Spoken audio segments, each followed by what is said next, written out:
So, once more, very warm welcome to this European Innovation Council Summit of 2022, day number 2 as well. We have a fun-packed, inspirational, but also informational day planned out for you. And as you'll know, a little bit later in the morning, we have a whole set of workshops for you to go to. Just by announcement, they will be on a first-come, first-served basis. I know you all said what you'd like to go to, but you need to just go there manually, basically, a little bit later in the day. But without any further ado, I'd like to now introduce our first speaker of the day, and he's the chair of the EIC board, Mr. Mark Ferguson. A round of applause, please.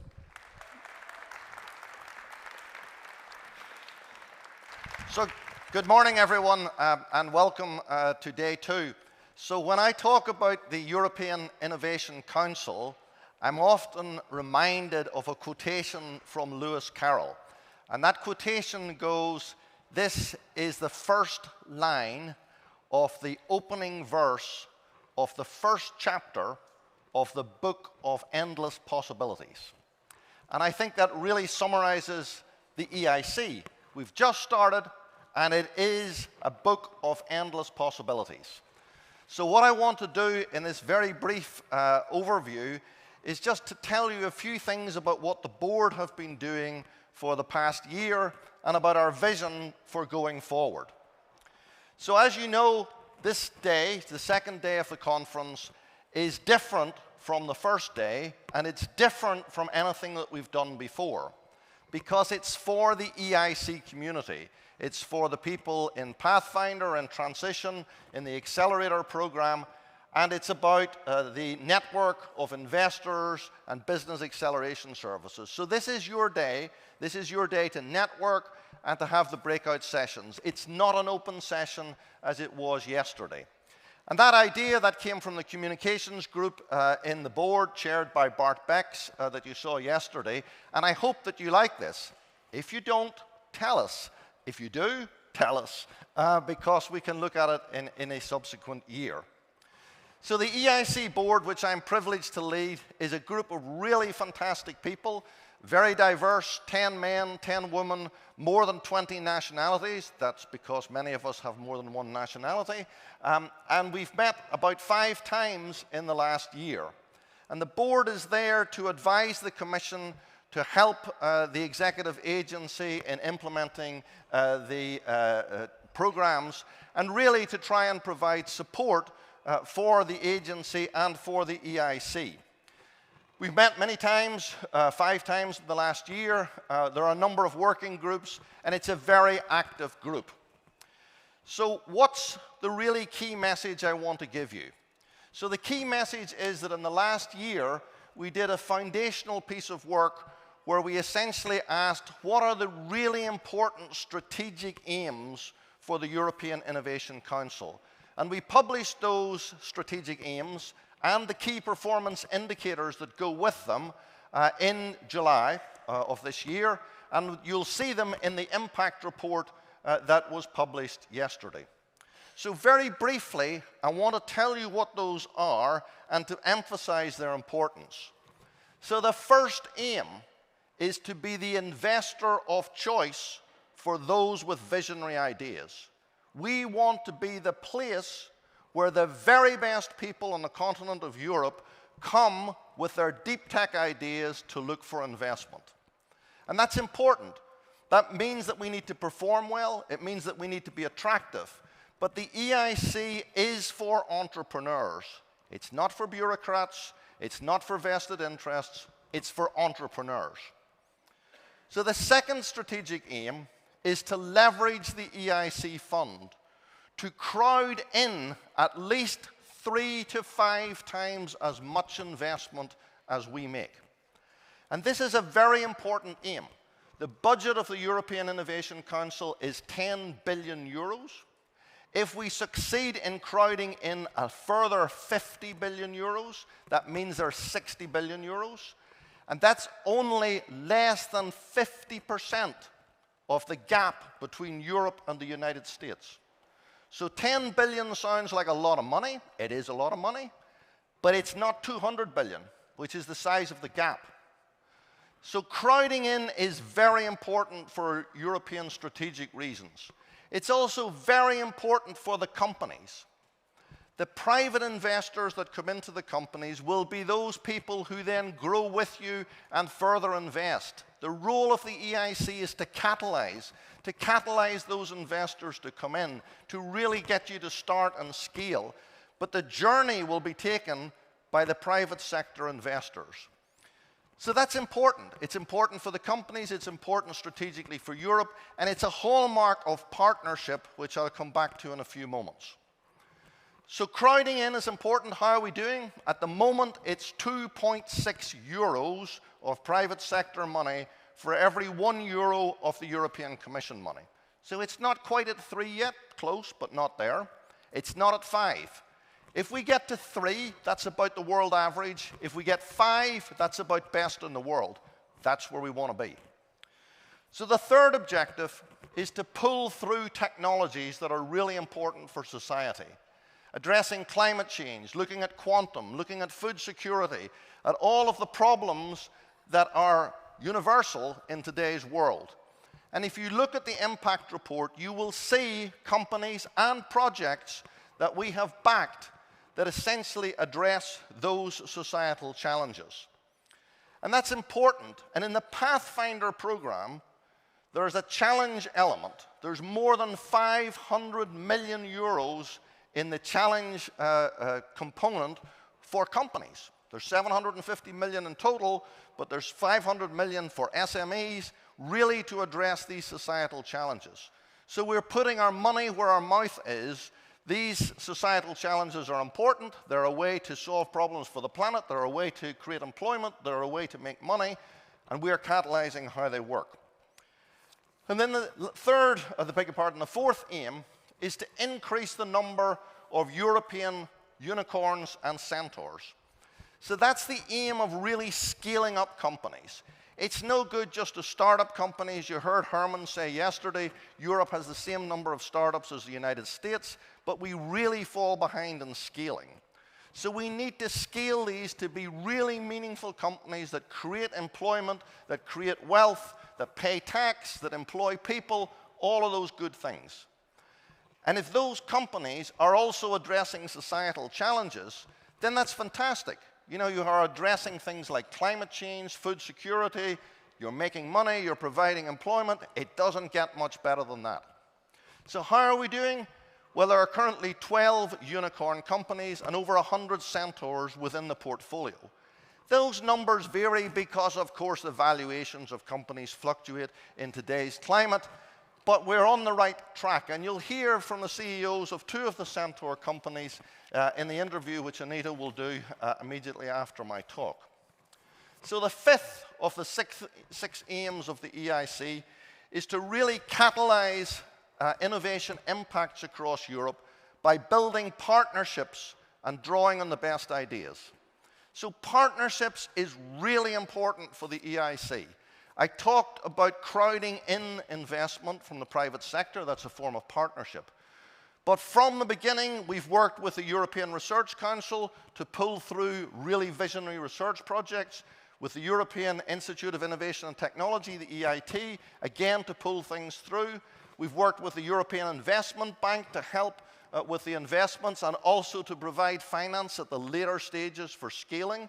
And as you'll hear today, we're building really unique partnerships with the European Patent Office. It's been a fantastic partner to try and assess some of the new technologies, with the European Medicines Agency to help those who are in the healthcare business understand the regulatory framework. So partnerships, we want to work with people. We don't want to be the sole individual. We want to be the glue in the system that really allows productive partnerships with national organizations, with national funds, with the other European funds. We want to pull through technology from the research base, and we also want to hand it on to the other European instruments, the European Investment Fund, the European Investment Bank, when they need hundreds of millions in order to scale their businesses. And then the last strategic aim, the sixth one, is operational excellence. And we did not do well this year. We had teething problems at the beginning. We had delays imposed largely from the Commission, but the board worked very hard to help alleviate those problems, get the fund up and running. I'm really grateful to Jean-David and the people in the agency. I'm very grateful to colleagues in the Commission for helping smooth the way to get the EIC fund up and running and operational. This is a new thing. It's the first time the Commission has ever taken direct equity. It's like a startup. It's not surprising there were a few delays. So, we did not meet the aims that we set ourselves for the speed with which we could do investments last year. And I'm sorry about that for any of the companies. However, we're on track, okay? It's fixed. We're now clear in the backlog, and the board will be monitoring very carefully the operational excellence of the agency. This cannot be an overly bureaucratic organization. This must be compatible with the timelines, with the agility, and so on of the private sector investors. And that's where EIC will be.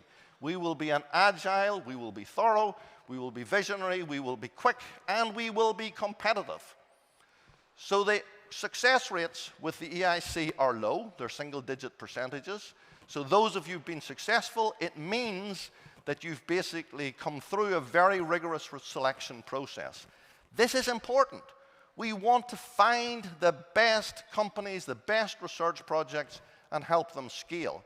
And I'm very fond of saying we're much more like a Michelin star restaurant than McDonald's. It's not one for everybody. It's basically a selection of the very best. So I hope that with those 6 goals and their KPIs and the monitoring, you'll see that we will be totally open about it. We really want to improve. If you've got ideas, if you think the stuff that we're doing is rubbish and it's terrible, tell us. If there's stuff you like, tell us. We're open to all views. We're here to support the entrepreneurs. All of the board members are here today. You will have an opportunity to network with them. And so we want to make sure that the EIC becomes this investor of choice. It meets these 6 strategic aims that I have set forward, that we really support the European innovation system. We work closely in partnership with all of our colleagues in Europe and in the national and private sectors. So in closing, can I wish you a very successful day. I hope you like the new format. I hope that the networking, you get to meet lots of people, you meet some new contacts, and that you do some deals. So have a good day. Thank you very much indeed. Thank you very much, Mark. And thank you for the invitation to participate. You're also someone who has a lot of experience on the front line of setting up companies and have been through journeys there, so we feel like we're in very good hands with your leadership. Thank you for that. So, Mark mentioned that we're going to meet a couple of very successful examples, and I'd like to introduce them up to the stage. We have from the CSO of Sword Health and the Senior Vice President of Biosciences at BICO, Márcio Colunas and Jonas Schöndube, moderated in this case by EIC member and the former chair of Startup Norway, Anita Krohn Traaseth. Please come and join us on the stage.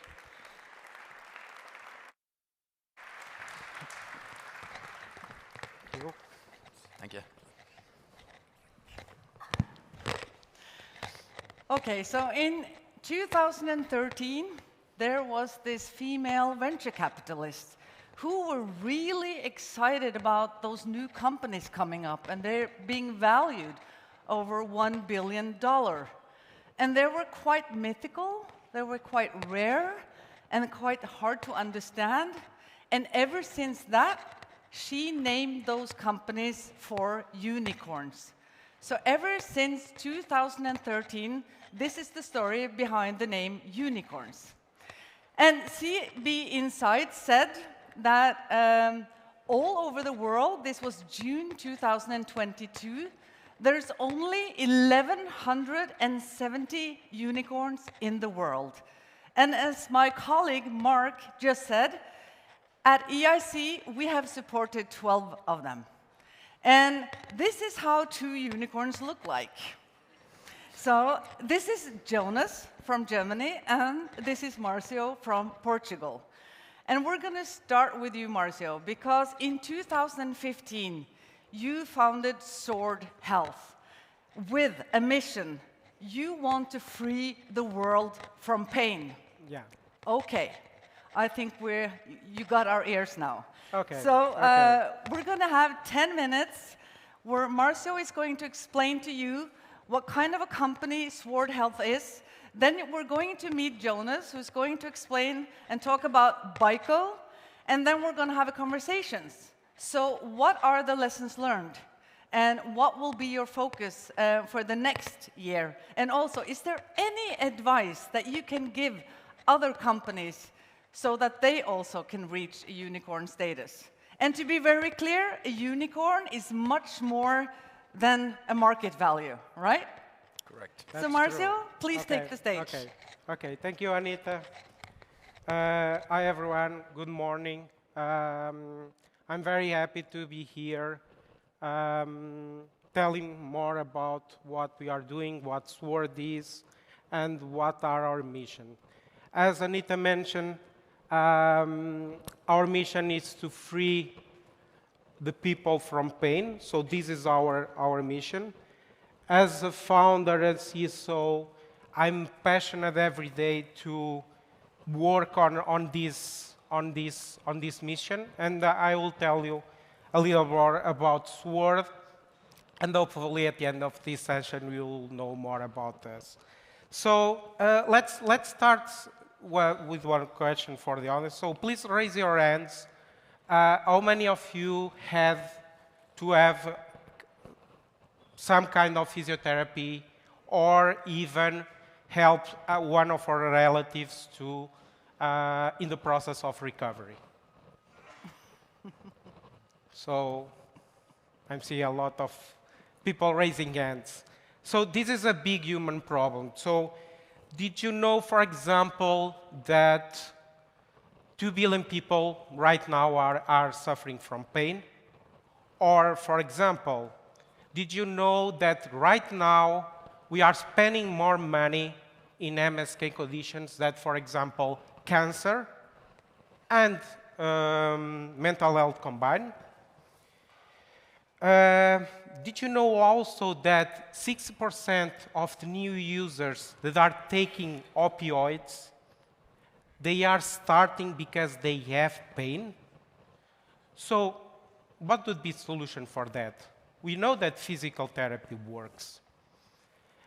The caveat here is that physical therapy didn't change in the last 60 years. So where it comes SWORD here? So SWORD developed a new AI pain-free platform where it combines the technology with the clinical expertise, the clinical supervision, where we can have and deliver high-quality care for our patients. So we can deliver the quality of care, and the people could do their recovery at home. So backing up again with our mission and why we are solving this problem, and you created that solution. Let's give you some examples, because what we are doing is not just one solution that fits all, but several solutions that could help the patient in several stages. So let's give him an example. For example, we have what we call the digital physical therapies. That is a platform where someone that needs, after having a knee surgery, needs physiotherapy. So it goes through our tailored program with our clinical experts, and then do their therapy at home. But we also have other solutions. So for example, do you know that 1 in 4 women have issues with pelvic disorders? So for that, we developed Bloom. So Bloom is a technology developed also supervised by a clinical specialist, where they can have at home the treatment necessary. Because women's health right now, it's very stigmatized and very inconvenient in the terms of how we deliver care. Other example could be on-call. So on-call is other product because right now we have 24 million unnecessary visits to emergency rooms that are not necessary. So for that, we developed a tool where the patients could contact our clinical pain specialist 24/7 and reduce that unnecessary visits. So I talk a little bit about what we do, what are our solutions. So let's back to our story and where we come from.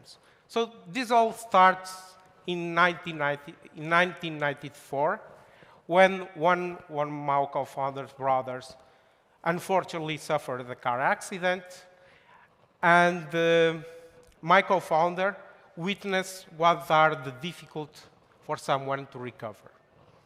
And by then, it was like all the family have to help. Then in 2012, he started his PhD. I joined Sword, starting to work with them. And then we founded Sword at 2015.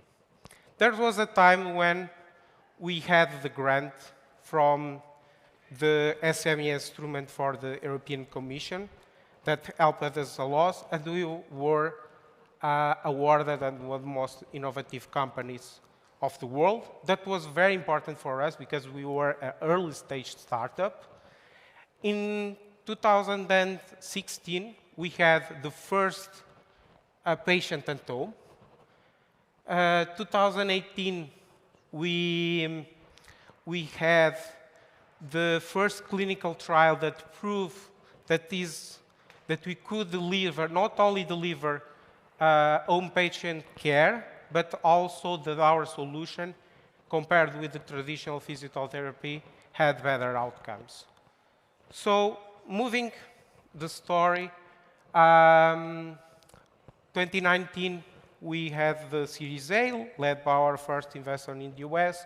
2020, it was the year that we delivered 2 million minutes of therapy through our patients. And also, we had the first customer in the US. 2021 was the year that we had our Series D, and we turned, as all the people mentioned, a unicorn. But also was very, very important because we launched or prepared to launch the new product that was Bloom, that we launched this year in 2022, sorry.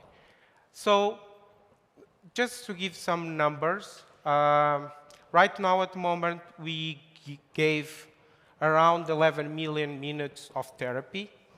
We are present in 3 continents. We have more than 500 people working with us. And to achieve that, we also have to have innovative. So right now, we have around 27 active or granted patents, more than 1,400 customers. And in the last 2.5 years, we have an increase in growth of 80x. So this is some numbers that shows our growth.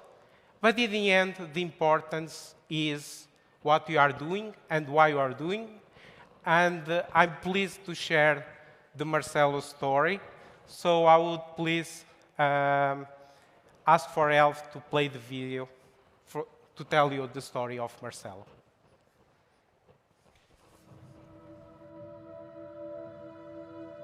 I remember that I was in my dad's house. His car had broke down and it was halfway in the driveway. At that time, I was lifting weights, I was very strong, and I thought I could push it and nothing could hurt me. I pushed so hard that I feel this puff in the middle of my back. I never thought that that moment would cause so many ripples in my life. I could not walk and I had to get surgery. I had no problems till I started gaining weight. I started experiencing back pain again. I had a gradual pain on my lower back. There were talks about surgery. I was looking for alternatives.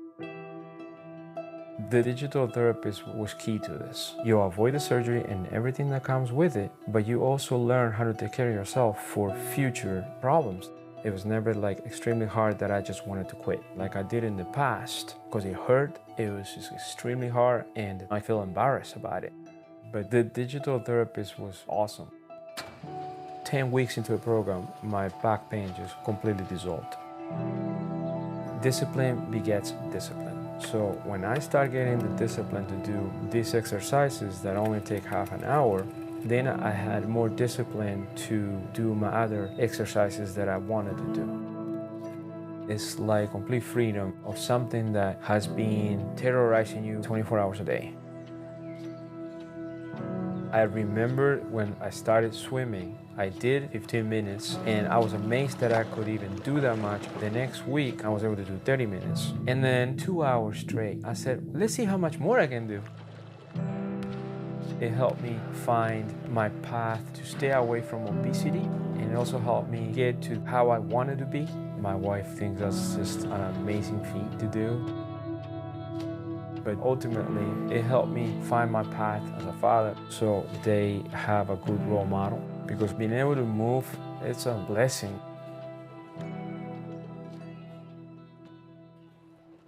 So it's why this story and our passion, our mission is more than treat people.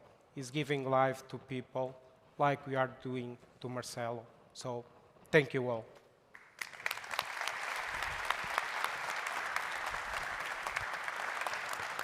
Thank you so much, Márcio. And I think you didn't mention it, but you also have measured the results of this platform and technology and the solution. And you can actually show to a 52% reduction of depression. And can you imagine what that actually brings back health and life to people? So, So not only depression, but also anxiety. So that was one of our clinical trials. But the big problem right now is pain. Pain is like the biggest problem, and it's a generational problem. It will be solved like in the next 5 years, in next 10 years. So this is like a lifetime problem to solve. This will never end. Yeah. And how you got into this was actually your brother's pain. No, it was my co-founder's brother's pain, and I joined. So during the university, I joined and I started working in different healthcare areas. So, for example, my mother has diabetes. I was looking for a solution, no invasive solution for diabetes. And I met Virgilio, and he was looking for development, at that time, for stroke patients, development a solution for recovery for stroke patients, and we started working together, and that was the beginning. We'll learn more about that. Okay. And then, Jonas, I saw on your webpage that you're actually creating new ears with 3D technology. So we're working on a bunch of very exciting topics, but 3D bioprinting is a lot of what we do. Yeah. So please introduce us to BICO. Thank you very much. It's a true honor to be here. I'm a massive supporter of the European idea, and I'm very thankful for all the support I've received from the European Union in terms of funding when I was a researcher, but also at the companies that I've worked for. So I'm looking very much forward to the discussion later with Anita and Márcio. But before that, there are three things that I want you to take home with you today, and that is to think big and dare more, to work hard and don't give up, and to focus on what you do best and find partners for the rest. And before I talk a little bit more, let's start with a brief video to introduce what we are and what we do at BICO. Please take it away. There is a place where life and technology becomes one. There is a place where doing the seemingly impossible is possible. A place where the borders separating biology, engineering, and computer science disappear. That place is bioconvergence, the key to the future of health, the key to life itself. We are BICO, the Bioconvergence Company. We extend the boundaries of what's possible to give people better and healthier lives. We can create human tissues and organs using cells from our own bodies, paving the way to save lives. We can save lives with faster and more accurate methods for drug discovery, while eliminating the unnecessary use of animal testing. We can improve healing by developing new, better, and individualized treatments even faster than before. We can prevent outbreaks and proactively plan around new diseases with better diagnostics. With bioconvergence, we take away pain, worries, and illness. We create better, healthier lives. We see a future where robotics, artificial intelligence, advanced genomics, and bioprinting come together to fundamentally shift the global healthcare industry and create the future of health, the key to life itself. BICO, the Bioconvergence Company.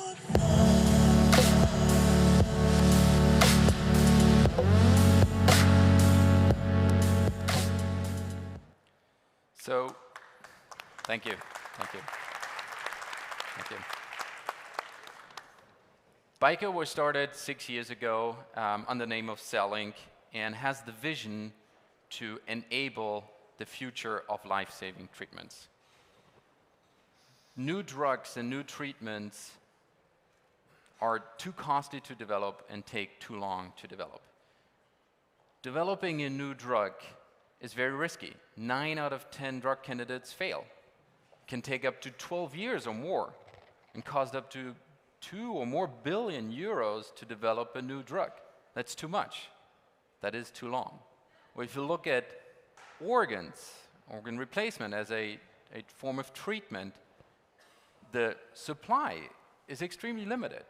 People die waiting for a new organ. So we aim to help to reduce the world's organ shortage and to speed up drug discovery. We don't plan to develop drugs ourselves or make the organs. We want to enable our customers with our life science tools and solutions to work more efficiently. We want to enable entire industries to work more efficiently. And our method is bioconvergence, the combination of biology and technology. We believe that the world needs a lot more understanding about biology, because it's incredible what's happening out there in biological research and in biotech. But biology needs more tech to advance and accelerate its progress. So in 2016, in Gothenburg, Sweden, the company was founded under the name CellLink to market the first standardized bioink, one small product. And we went on and developed a bioprinter, a very affordable bioprinter, to get this technology accessible to more and more people in the world. And our co-founder, Eric Gottenholm, and CEO, is an extraordinary visionary. So he dared to think big. He didn't stop there. We started adding complementary technologies through partnering with other companies through acquisitions, collaborations. We invested a lot in R&D. So today, we can offer a wide range of products. We offer 3D printers, we offer tissue constructs that eradicate the need for animal testing in certain applications, thereby save animal lives. And we offer massive scale, large room-filling automated labs that can autonomously process 1 million samples. The key to success here is to get extremely talented people with you on your journey. As a startup, you're only as good as your next hire. You're only as good as your next hire. So now we're about 1,000 people. We have 200 million in annual sales, and that within 6 years. But it's hard. So we're traded on NASDAQ in Stockholm, and like many tech companies, we've had a difficult year. So while we were one of the first EIC-funded unicorns, currently we're technically not a unicorn. And that's one of these setbacks. That's when you have to fight. That's when you have to fight back. You have to start somewhere. There will be a lot of successes. There will be a lot of failures. But good companies will always have opportunities to grow. So I encourage you to think big and dare more. Let me tell you a little bit about myself. I'm an engineer by training. I was born in Germany, spent a couple of years in Switzerland and the US, and me and a few colleagues from university started a small company called Cytina out of a EU-funded research. And I always wanted to maximize the impact, the positive contribution that I have in life. And starting a company is a great way to scale your impact, but it's hard. It's a lot of work. It's a lot of blood, sweat, and tears. So Cytina, the company that we started, offers instrumentation that help pharma companies develop drugs faster and better. And that's great, but it's a lot of work. It's very hard. 3 years ago, we got acquired by BICO. And that was a great opportunity to take the company to the next level. Today, we have hundreds of customers, most of the top pharma companies, that use our technology to develop new life-saving treatments. And it's great for us to see this impact. But it was a lot of work, there was a lot of setbacks, and over time, it only got harder. So work hard and don't give up. Another thing that I believe is unique about how we do things at BICO is that we were always very open to partner with others. We developed new products, we did R&D together with academia, a lot of it funded by EU programs. When there was another company that had a technology that we needed for a workflow that we wanted to offer customers, we always tried to partner up or acquire those companies. Acquisitions were a large part of our growth. We're very focused on commercial success. As a startup, sales saves everything. But we can't sell in every market in every country in the world, so we heavily rely on distribution partners. We do a lot of R&D ourselves. We develop a lot of innovative products, but often we partner for manufacturing. Manufacturing partners, we take those parts of the value chain to the next level. So focus on your strength and partner for the rest. And this event here is a splendid opportunity to start these kind of partnerships.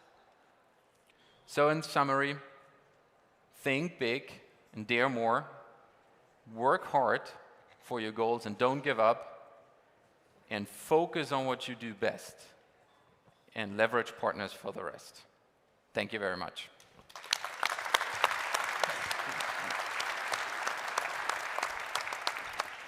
Thank you so much. I hope you think this was inspired. I mean, it's limited what we can get of information based on 10 minutes.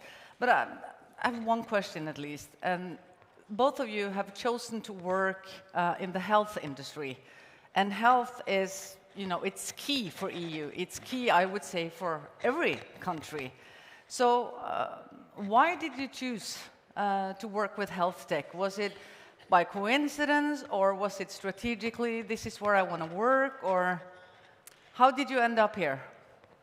I mean, so there's always multiple factors that go into decisions like this. As I said, I'm an engineer, mechanical engineer by training, but I was very encouraged by the opportunity to work in life science because it has this positive impact. As I said, I always wanted to maximize positive impact that I have over my lifespan, and I felt like working as an engineer or entrepreneur in life science or health has an inherent positive impact, so that's great. There's other things that you can do to have a positive impact. You know, climate is a massive problem. There's many problems, but in the end, I do believe that, again, you have to focus. So at some point, many years ago, I decided, okay, for me it's life sciences, that's where I want to focus my energy, and I never regretted that.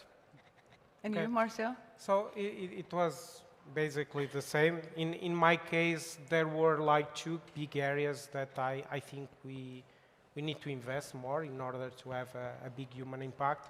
One is healthcare, the other one is education. And the healthcare for me was, again, what's very important because there are a lot of improvements that we could do, a lot of problems to solve, and having this big human impact personally for me was the main driver to work in this area. Yeah, and I mean, you managed to deliver these results quite quickly, I would say. Having 1,000 employees in, what, 5-6 years in the health industry, where also the life cycle from you start, I mean, the cycles are longer very often, specifically in the area where you are delivering. So what would you think are the myths around being an entrepreneur in the health sector? Are there any myths that you want to kill right now, or just encourage people to say that, because you are two examples of proving the other way? So in my opinion, I don't see any myths in terms of, okay, an entrepreneur healthcare, it's different from entrepreneur in retail or e-commerce or the other area. I think entrepreneur or a builder is a person that is very resilient, has a goal, has a vision, and works hard. I always tell, like, not only my employees, but people that we need to have like 2 of these skills. Of course, there has to be talent, but without commitment or without talent, both are the best vision to have. So I think as Jonas mentioned, it's very important to work hard, don't quit at first. You are going to fail and fail and learn and fail and learn. I always say that building a startup or building a company is like a roller coaster. And it's not because it's fun. It's not fun, and it's not romantic. It must be a little bit fun. Come on. We have fun parts. Yeah. You have fun parts, but it's not like, okay, oh, it's fun. No. It's hard. We have to be realistic. It's hard. Yeah. But also we have, for example, in our both case, you have like the testimonials of the patients and the members that are using are lovely. So you are doing something for a greater purpose. But it's really hard. And I'm not saying that because I think you should like get out of your comfort zone, try to build something, learn, iterate fast, and then move on. And it's not more difficult doing it in the health industry than other industries. How would you interpret that, Jonas? So maybe one of the myths that's out there is that it takes a lot longer for a healthcare startup to be, commercial. Yeah. And there's some truth to it if you look at developing a drug treatment where, gene or cell therapy, one of the more common things or like hotter things right now, those take very long to develop. And if you start a company in that space, you might not be commercial or have a product on the market for 10, 15 years. But that doesn't mean that in the whole sector, you can't develop business models that are sustainable or profitable or commercial way before that. I mean, SWORD is a good example, and we found good ways of actually commercializing parts of the value chain before there's a drug on the market, right? Yeah. So if you're smart about it, you can work around those challenges, but also it doesn't mean it's a bad thing that it takes longer to develop these drugs, right? They then, in the end, have massive impact, whereas, you might be very quick to develop an app, but it might not have the same impact. Yeah, and I think probably the COVID situation proved us that it's possible to take something from the lab to the market and to disrupt processes. Like you said, there hasn't been done really much new changes in the area of physical therapy for 60 years. Yeah, so the digitalization, that's what I was thinking, yeah. So it's an example, and there are other examples in areas that didn't change because, okay, people, again, are comfortable doing things as they are because they learn like that. And there's a lot of potentials in disrupting some areas, provide scalable models that could provide more cost savings, reach more people, having more solutions accessible to more people. So, yeah, it's like that.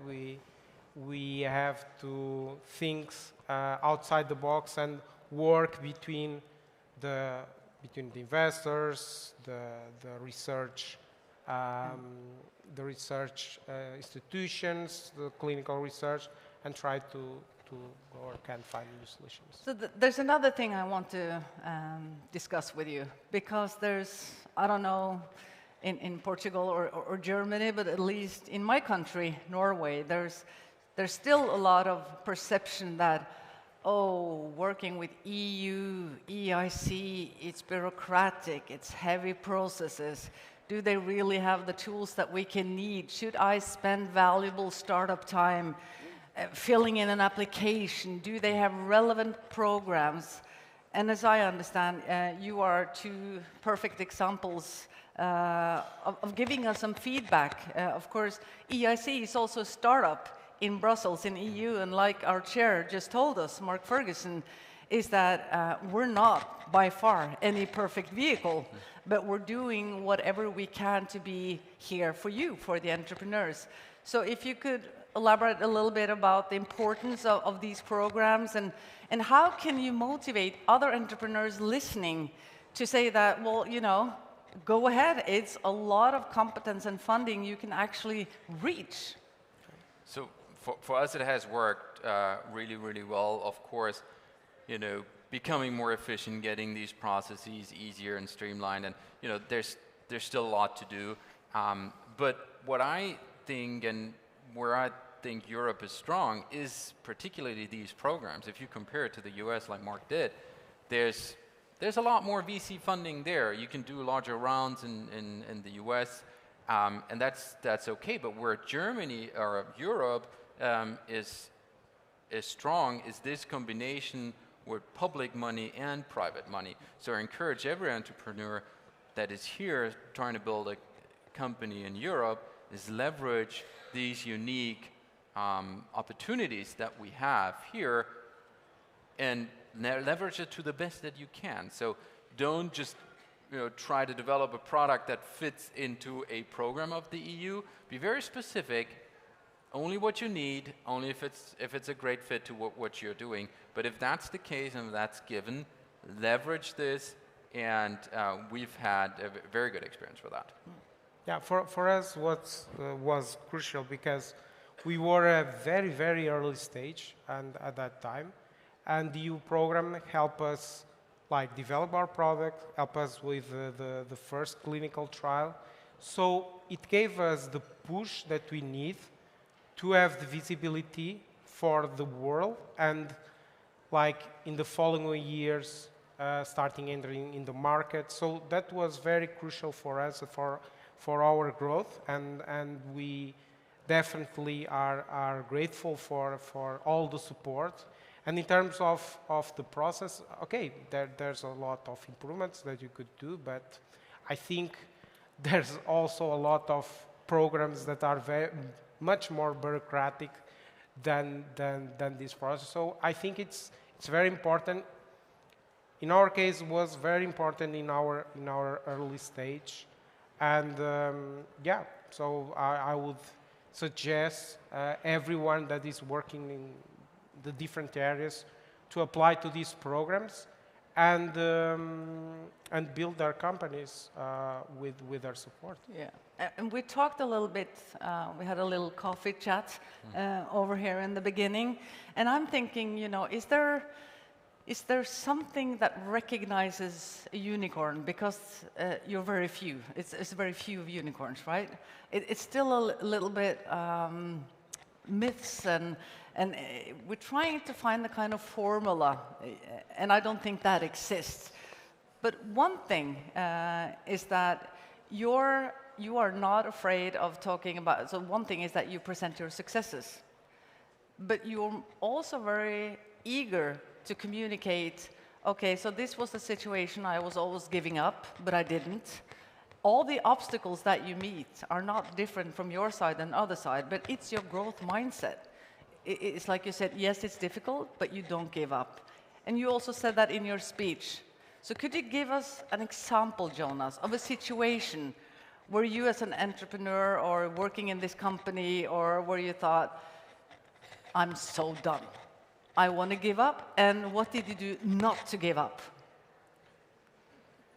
That's an interesting question. There are many situations like that when you start a company. And you know, from an outside, every success story always looks like a straight line. It's all shiny. But I can assure you, every company had massive issues at some point in their lifespan. And there's a lot of them, particularly in the beginning, right? Where you have technical issues. You know, have a product that maybe has a technical challenge that you don't know how to overcome. You realize that at the customer, and then you don't have a solution. So you work as hard as you can, try many things, talk to a lot of people, and eventually there almost always is a solution, although you don't see it in the first instance, right? So it's the grind that gets you there to solve these problems. Another challenge that I feel like many people will face is funding, right? You know exactly, you know, where you want to go. You want to raise a round, and the money is only safe when it's on your bank account. And as a small company, you need the money exactly then. And there are moments where you're like, oh boy, will this round close? And it has to. So you have to work hard to convince everybody to, you know, be on board, join you on that journey to make sure that you close the round, and then you can continue, right? That is always a challenge in the first years, or, you know, depending on the timeline of a company. You sometimes have only a few months of payroll in your bank account. Yeah. If you don't make it, or if you don't sell the product, if you don't close the round, you're not around anymore. And that's part of life. You need to be okay with that and resilient to that stress.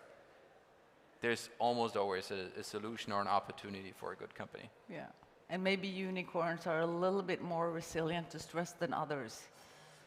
Because we know like 70% of startups, they will die within the first 5 years, while unicorns are doing the opposite. They're growing massively within 5 years. Yeah, so in our case, I have like 2 or 3 stories, but so for example, we were running out of money like 2 times during Paul. But I would pick just one, because I think it's a very good story to tell, because we were raising money, and that time we were not like visible, and people were investing more on the vision, because we didn't have sales, and in an early stage it's always the same story. So we were running out of money, and there's one time that we already all the leadership were not having a payroll. like we decided, because we want to focus on the employees. And then we asked the employees, okay, probably you don't get enough money for the next month. How do you feel about that? The good part was that 95% of people abdicated of their payroll. And then we could raise the money, and we didn't, and we will be able to pay them. And it's a very good, important mark about how we value our people and how they are there for us. So this was one thing that was very important in our story. The other thing, another failure or learning. Márcio, we need to wrap up slowly. Yeah, was when we started to sell our product to the clinics, and they didn't accept well because they saw us as not a complementary solution, but as a replacement of the physical therapy. And that was what we did, and we spent a lot of money and the resources. And then we didn't quit. We move on until we get, okay, let's get and deliver our solution to the Thank patients you at so home. much. Thank And you. we're Brilliant. moving on. I have a suggestion, Anita. Yeah. You said that unicorns are very resilient. Maybe e-unicorns are even more resilient. And maybe, then, Mark, we have to raise the bar a bit and, be even better than American unicorns. So an e-unicorn would be my proposal for that. A big round of applause, Thank please. you so much. Thank you.